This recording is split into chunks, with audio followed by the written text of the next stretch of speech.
like to be an astronaut? Free from gravity, floating in air. Zero-G experience flights can provide that experience without the journey to space. This company can bring space to any major airport and can be a valuable part to any spaceport. Zero-G flights provide 4 primary missions: research, training, education, and tourism. I am very excited to speak with Matt Gohd, CEO of Zero-G. Good morning, Matt. How are you doing today? I'm fantastic. Thank you so much, Izzy, for having me on. Oh gosh, thank you so much for being on. I know that people are very curious as to what you do because we see little glimpses of it through the news. So what can you tell us about the Zero-G flights? Give us an introduction to it. So being on a zero-G flight where you're going up in our very customized Boeing 727, commercial, aircraft, similar to what you would fly. You fly Boeing 737s all over the country. It's the same basically size of that, but very, very much changed in as much as 3/4 of the plane is hollowed out, open fuselage with seats in the back, and you sit in a normal airline seat, you climb up, and then you're up in this open area, laying on your back, pulling a couple G's, and then a minute or two later, you're floating in space, or what it feels like, without ever having to go anywhere. We only go to 30,000 feet. So we're not even flying as high as a Delta or United aircraft, but you're having the experience identical to what it's like to be in space. We train astronauts. We have astronauts on our flights all the time, and that's what they say as well. So the only difference between being on a zero-G flight and being either on the ISS or in a capsule orbiting the Earth is it's zero-G all the time. And with us, it's zero-G in 30-second segments, but it's the exact same feeling. How did you come up with this? I mean, this is not just something that you're just sitting around saying, oh, let's do some parabolic flights and see if we can't make this a business. So the two parts of that is NASA had been training astronauts in parabolic flights probably since the 60s. And I remember myself as a kid seeing astronauts sort of like upside down in the window of these flights, parabolic flights, these NASA astronauts, saying, oh my God, how cool is that? And then about 25 years ago, an entrepreneur named Peter Diamandis, a NASA astronaut, Byron Lichtenberg, and a NASA scientist, Ray Cronise, who all, I guess, knew each other somehow, said, hey, this would be an amazing thing for the public because for sure, the entrepreneur never got the chance to go on one of these flights. It was just for astronauts and research. He said, hey, I think the public would love it. So they spent about 10 years with backing from Elon Musk and Sergey Brin and a lot of Silicon Valley people and others to basically build out a commercial business offering this to the public. And only plane that does this in the United States. Does it fly to other countries at all? No, not yet. We're looking at an international expansion strategy, and we think maybe within the next year we'll do that. But right now we have our hands full in the United States between flying research flights for NASA, MIT, major universities, major now commercial space companies who want to test how things would act in space without having to go to space, charter customers who take the plane for themselves and basically either put their team members from their companies or their friends. We had a wedding, we just had a birthday party. So it's there's a lot of different things that the plane does. And then we have a scheduled service where you go on our site and you'll see the plane is going to be in these places on these dates. And then people go online and book seats like they would on anything else. And just for the audience, I'm going to have some clips in the video portion of this about what that looks like. So definitely head on over to the YouTube channel to see those. I want to touch on the 4 primary missions that you have, and which is research, training, education, and tourism. So let's go research first. It is a very valuable tool, and you've been doing that, like you mentioned, for NASA and a lot of other countries. Can you expand upon how these flights are used for research and how they differ from other ones? Oh yeah, for sure. They differ a bit in a few ways. The first is the interior of the plane, while it's hollowed out, it still has workstations where researchers will bring on their projects or payloads that they're working on, and then they'll literally set these stations up with their experiments and a laptop and be all plugged in. And when the plane goes up and creates zero gravity, they're not going anywhere. They're literally, their feet are like in stirrups, keeping them on the ground, and then they're watching the interactions of the materials that they're trying to understand in zero gravity. So they have the ability, again, get materials in what would be a space-like environment with no gravity, see how they interact, whether it's fluids, materials, health-related things that we do on the plane. We did the first 3D printing of a human heart in zero gravity before the 3D printer went to the International Space Station, which is now used for everything there. We just recently tested a freezer, how that would act in space before it goes to the ISS. So, I mean, we do hundreds of these experiments, from all different things of how, again, how materials interact in this space-like environment. So that's a major part of what we do, and a lot of cutting edge research and things for the advancement of space come up with what we do.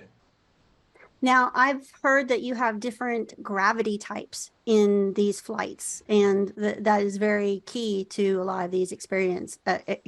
Can you expand on the different gravity types? Sure. So when we can create a lunar gravity environment, so you could test how things would act on the moon. We can create a Martian-like gravity, so you can, probably not maybe the foreseeable future, but how things will act on Mars. So, and then obviously zero gravity, how things would act in space. So depending on what the researcher is looking to accomplish, we tailor the flight profile to basically hit those points. Well, one of the news pieces that you see circulating is when astronauts are preparing to go to space, and you touched on this a minute ago, and they usually go into a zero-G flight first. Can you give us a peek on how the training missions are different and how they work? So they're really, which is interesting, is they're not materially different from what our normal consumer or charter flights are. We go up, we do 15 parabolas, create 7 to 8 minutes of zero-G or some lunar time, and give them that familiarity of not having any control over their motions and how small movements propel them for where they want to go to. So they're up there, not densely populated. It's generally 4 of them plus, maybe a couple support people. And then what we just did, one project, training project that they brought research up to do.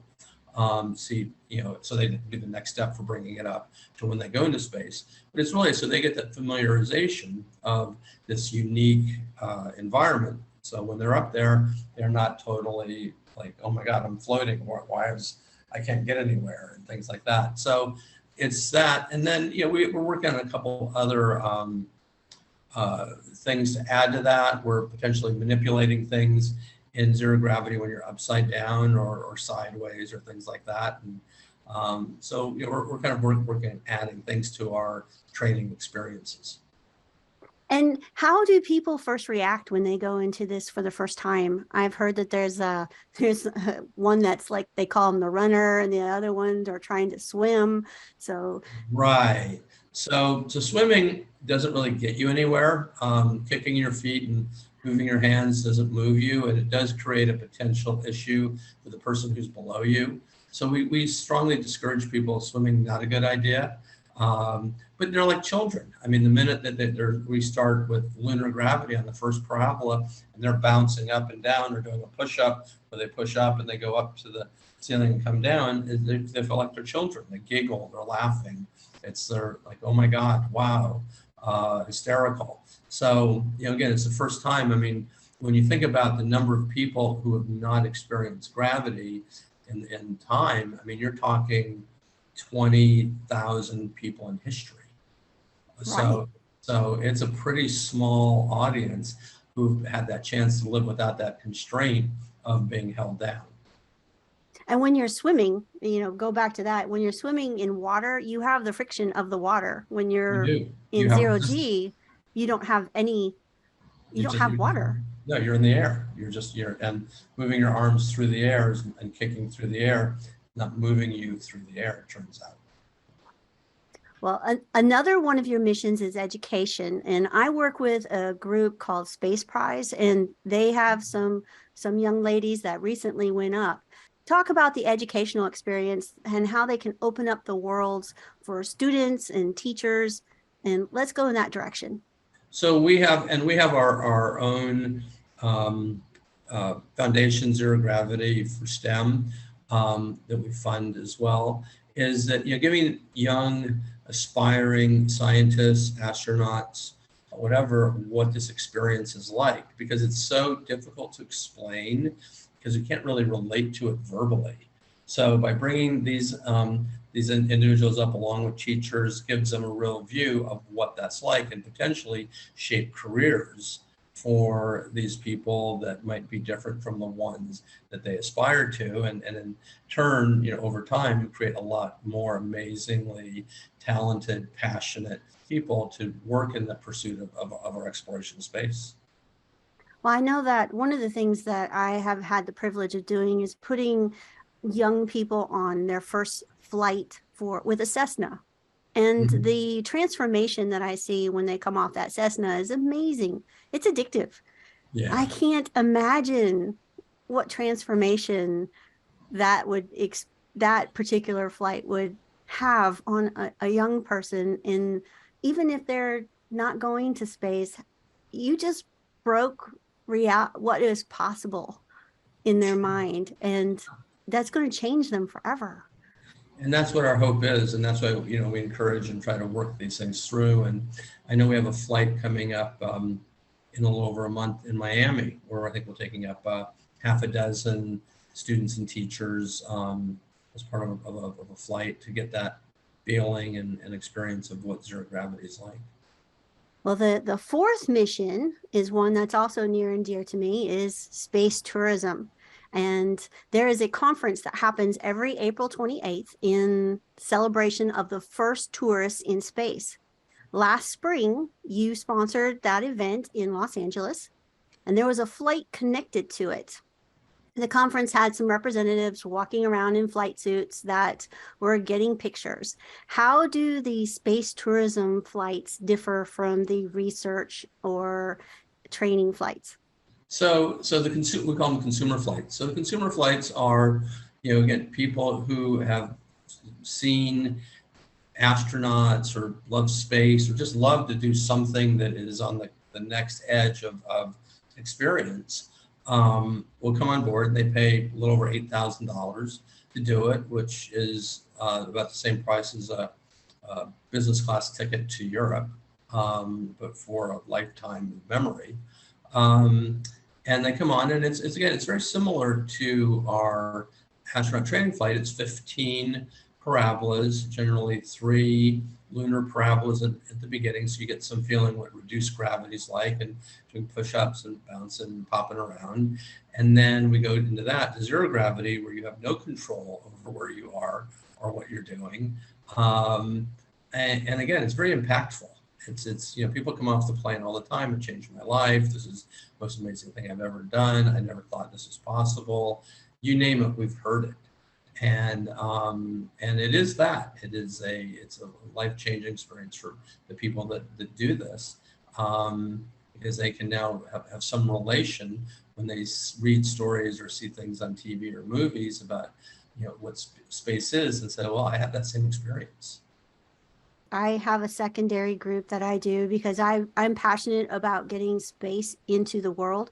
And my group, Space for Kentucky, and Janet Ivy's group, which she does Janet's Planet, is Oh working yeah, with Beth Pope right now to get the fantastic. zero G flights at the Derby this next one. Well, So well, stay tuned for more details on that. And if you're interested in sponsoring, reach out to one of us. hey, listen, if we could get enough people there to show up for a flight, we'd look into it.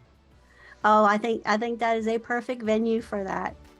Hold on to your boosters. We will be right back with guest Matt Gohd from Zero G and talk some marketing after a brief message from our sponsors.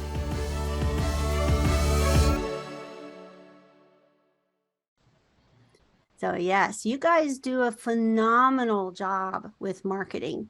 And when it comes to In marketing, I can tell you that I have seen so many different iconic photos circulating the news where astronauts are doing like the Superman thing Yeah. all together.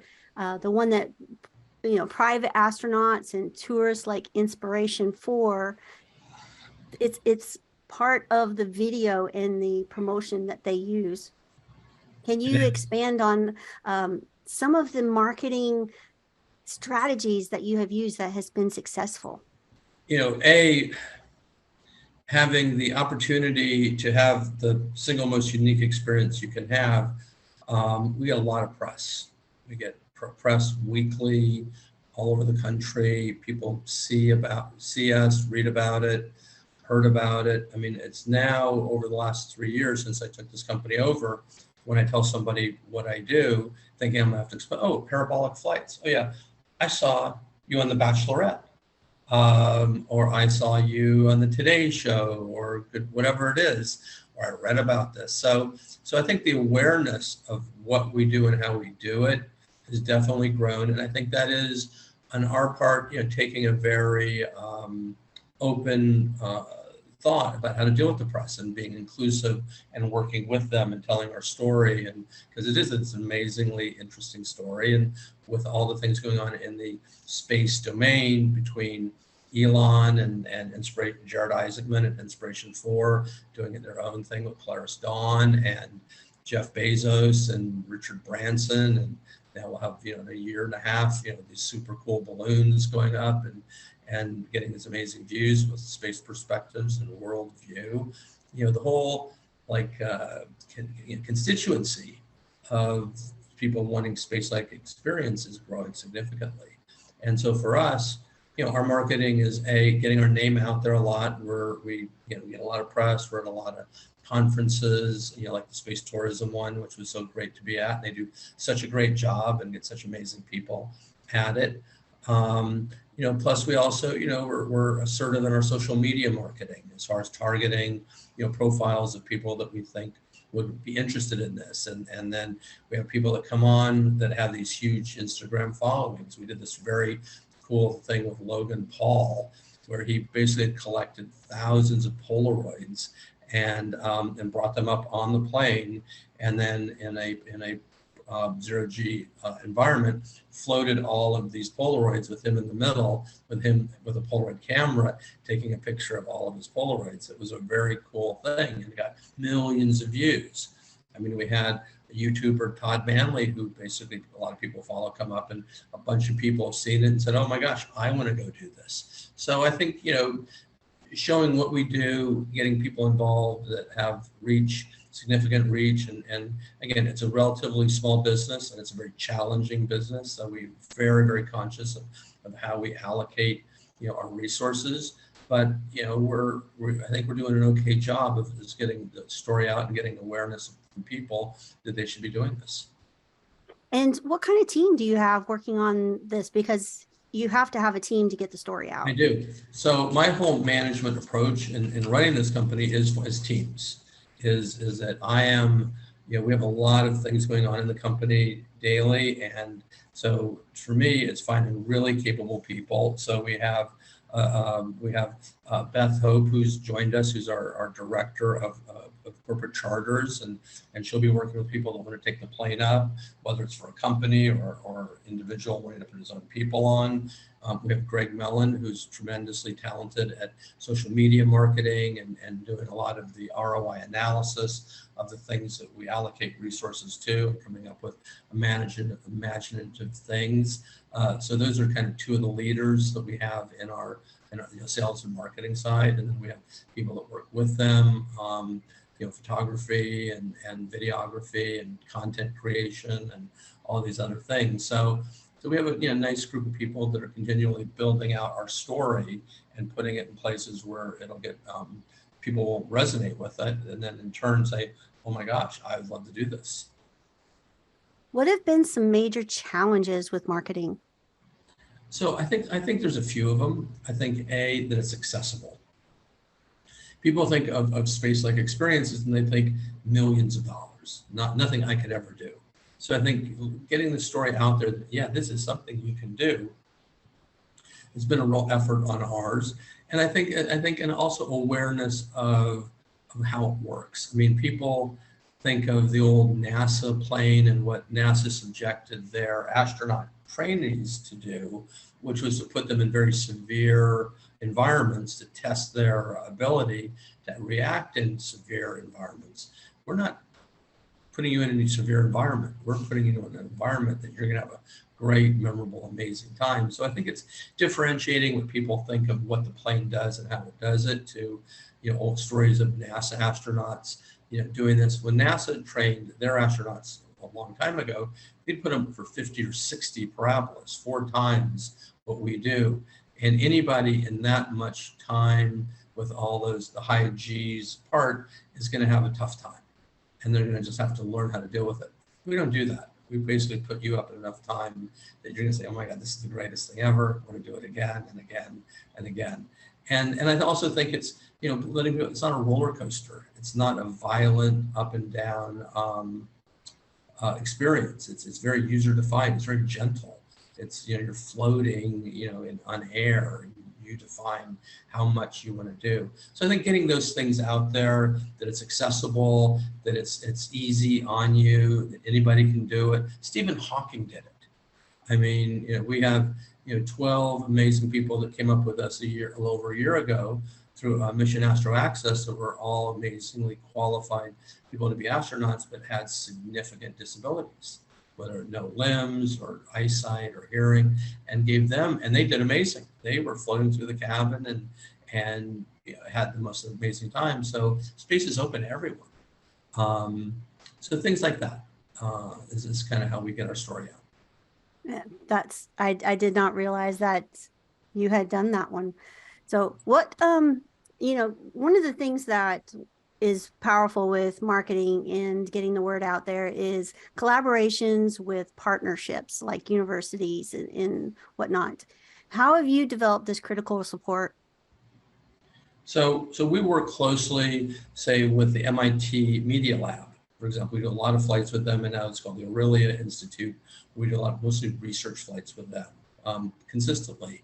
We work closely with each of the players in the space industry, whether it's Jared at Polaris Dawn or Blue Origin or Virgin Galactic, and we'll be working with Space Perspectives and Worldview and SpaceX and all those. So I think we have a relationship and an Axiom.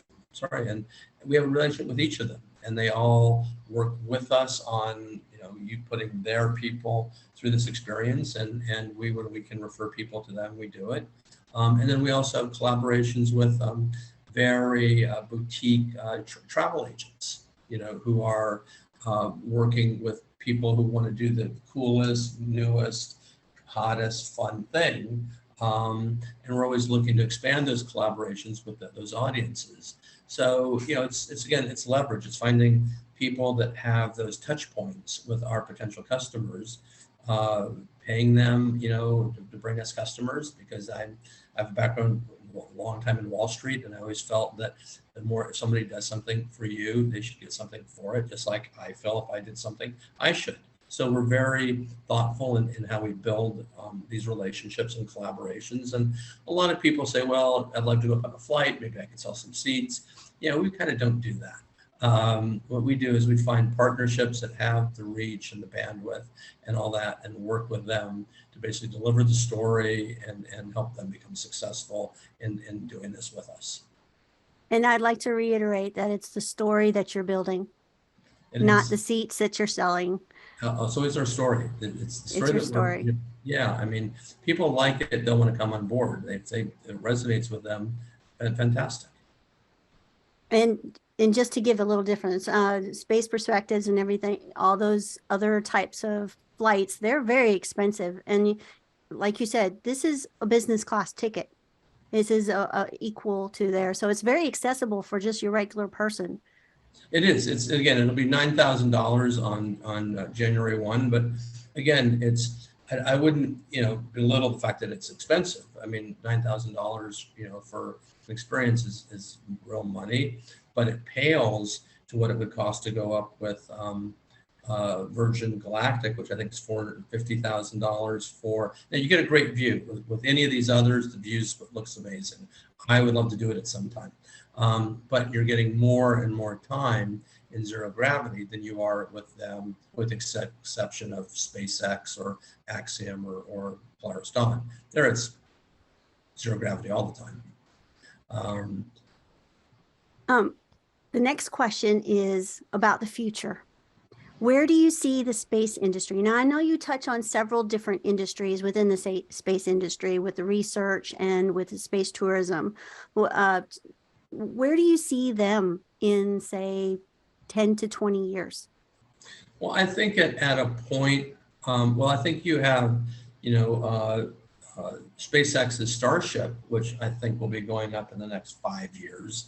So you may have the ability to go take a lap around the moon, which would be amazing.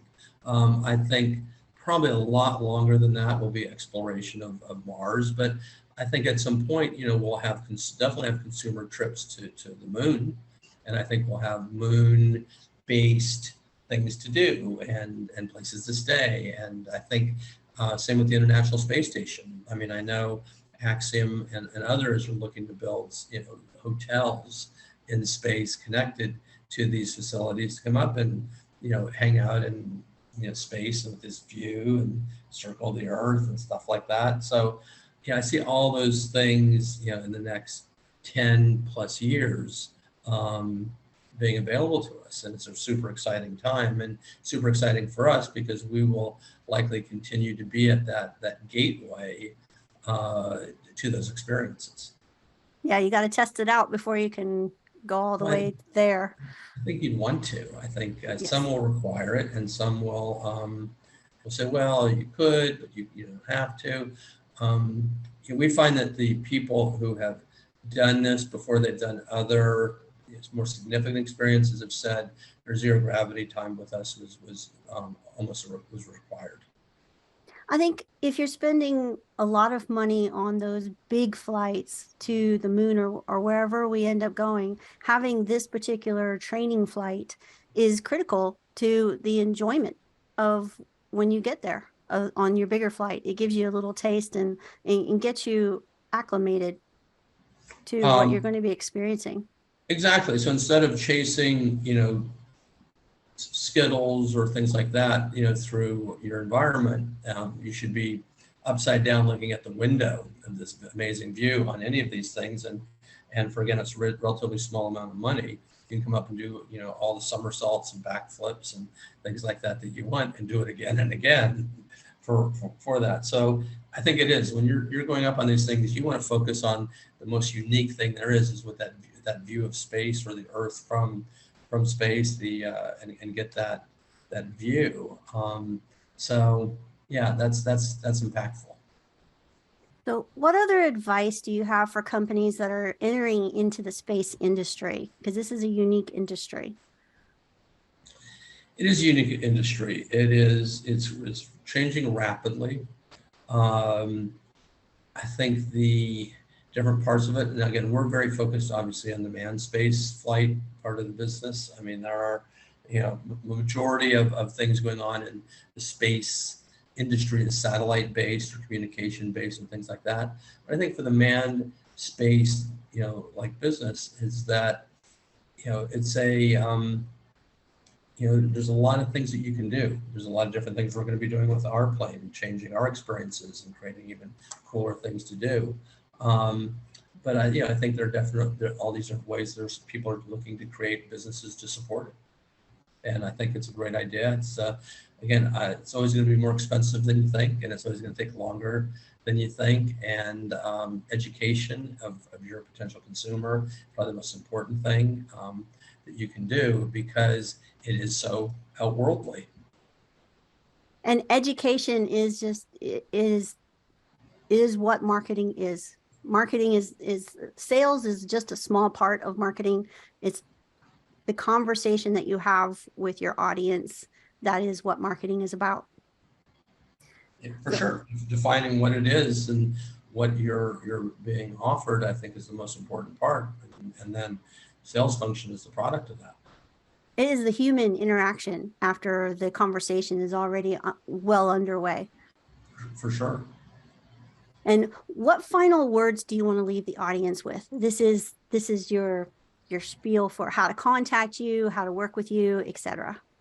So I think that the opportunity to access the most unique, most significant, impactful experience you can have is a flight on zero gravity, and go to our website, go0g.com, see our schedule.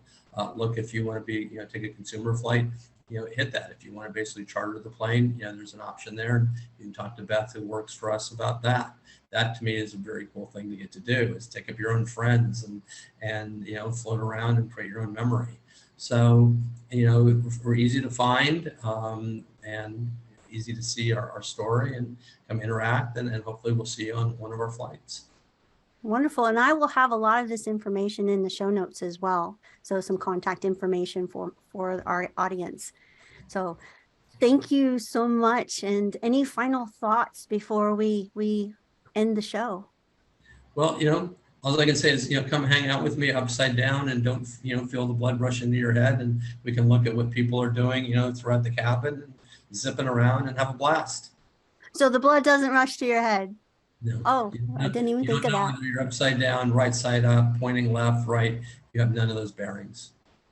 Amazing. And I can't wait for it to come to Kentucky. So thank you so much. Izzy, thank you so much, and have a great weekend.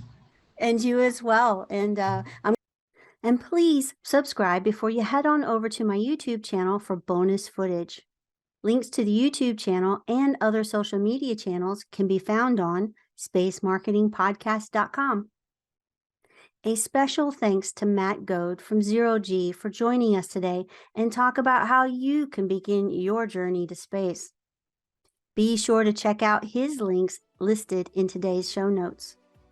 I hope that you have found this podcast useful for your journey as you reach for the stars.